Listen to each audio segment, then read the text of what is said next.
Thrift store anyway. Help! That bastard just robbed me! What kind of amateur are you?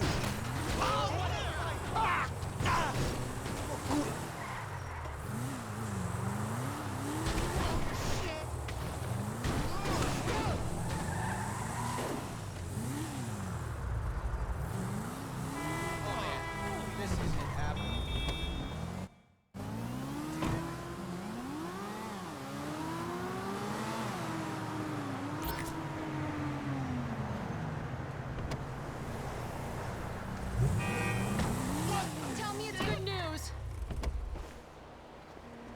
Here, man. Man, I'm a hypocrite. What a gentleman. And for once, I'm not being sarcastic.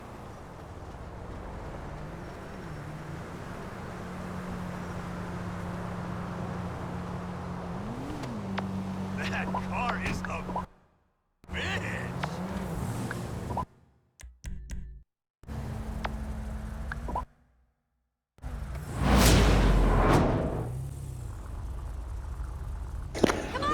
Yeah, we're doing street race now. Come on! Lift it!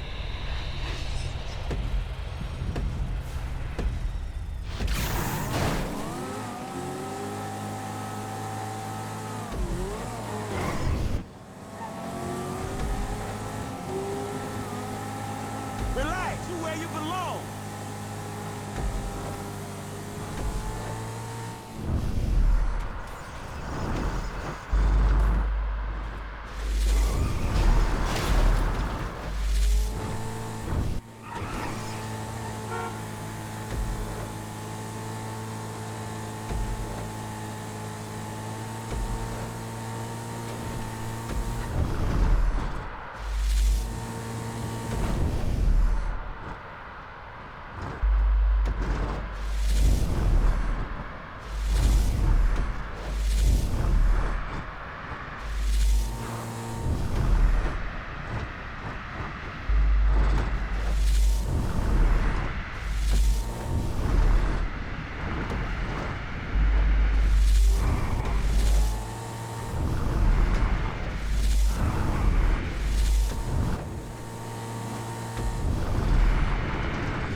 As I am contractually obliged to say, buckle up, everyone.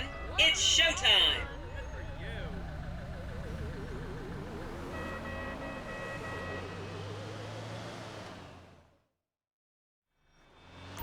Okay, smartphones at the ready, celeb spotters. We are now approaching the legendary nightclub, the Dungeon Crawler. Opened in 1996, the club is famously owned by actor Bruce Spade, who has a custom-built, elevated VIP table so that he looks the same height as everyone else. It remains one of Vinewood's hottest night spots for the rich and famous to do drugs and date rape impressionable fans. Play your cards right, and that could be you! The dungeon crawler was in the news again recently when comedian Morgan Chester allegedly ran over a doorman in his SUV for not laughing at one of his jokes.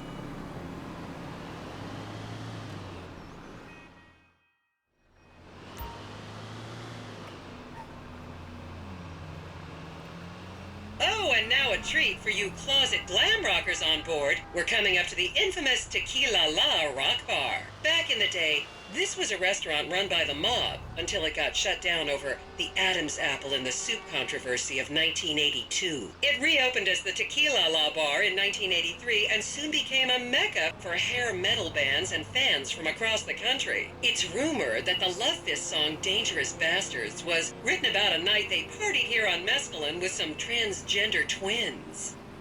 Now, this house up ahead is one of the many private residences of action movie director Mark Fostenberg. Fostenberg still maintains he was out of town when a 15-year-old Mexican girl was found dead in his pizza oven in 2007. The case was settled out of court and all charges were dropped. The girl's family now live on the next street.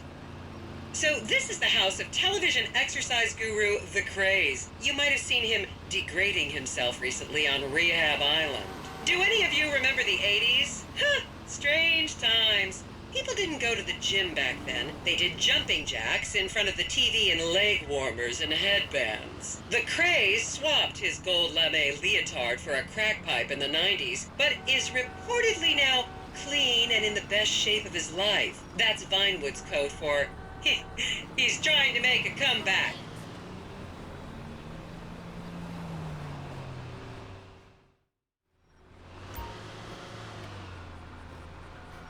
This is the home of celebrity wild child Martha Turn. Daughter of 70s comedy star Joni Turn, Martha spent her teens partying on booze, her early 20s partying on coke, and her mid-20s staring at her shoes on heroin. Her tell-all autobiography about the difficulties of growing up really rich in Vinewood only sold 30 copies last year.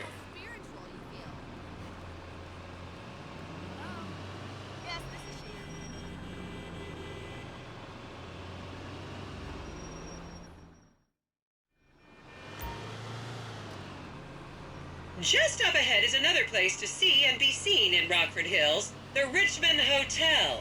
An iconic entertainment industry hangout, sleazy producer types have been promising to make young girl stars here for over 100 years now. Not gonna lie, I did some shameful things in that lobby bar in my youth, but I've put that period of my life behind me now.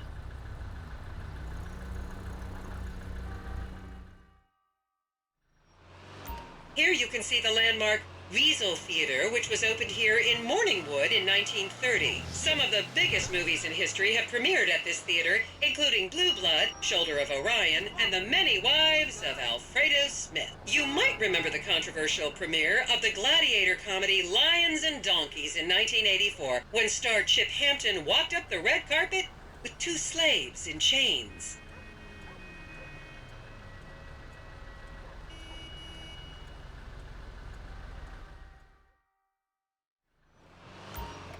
And now to our left, ladies and gentlemen, is the famous Richards Majestic Studios. The product placement for classics like Nelson and Naples and Rum Runner, and the not-so-classics like Vinewood Zombie and Shoulder of Orion 2 was shoehorned into the final edits right behind those very gates. Everyone has a favorite Solomon Richards movie. An American Divorce really helped me through a difficult time when I was bankrupting my first husband. Oh, come on, don't people in the Midwest watch movies? You must have seen Defender of the Faith. No? Wow, tough crowd.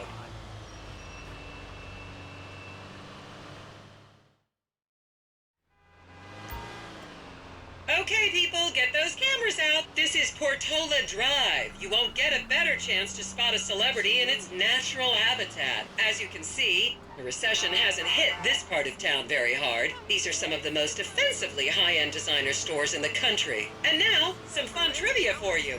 There have been a number of movies shot on Portola Drive, mostly awful ones about rich idiots, including the blockbuster 2005 romantic comedy, Shoe Whore, that's credited with sending women's rights back 50 years. The store we're passing now is where British star Charlotte Crown was caught on film in the changing room, eating and purging the same burrito over and over again, just like a dog. This is the Epsilon Center. Anyone with red hair, please cover it for your own safety. If you really want to meet a famous celebrity, this place is packed full of them. Take an introductory course. It changed my life. Kiflam!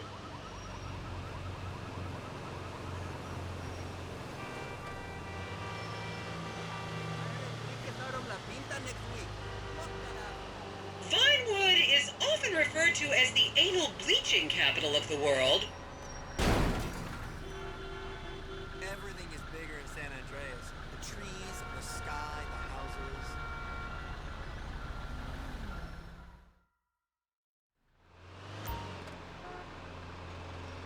And here is City Hall. This is where the mayor's office is, if any of you care. You might recognize this building from the 20-minute final dogfight to save Earth in the movie Invasion Los Santos.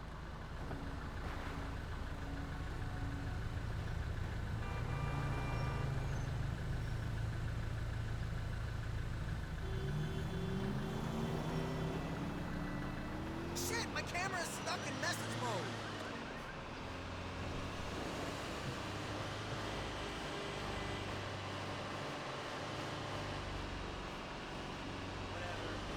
I can't wait to bleed this to my friends. Jesus.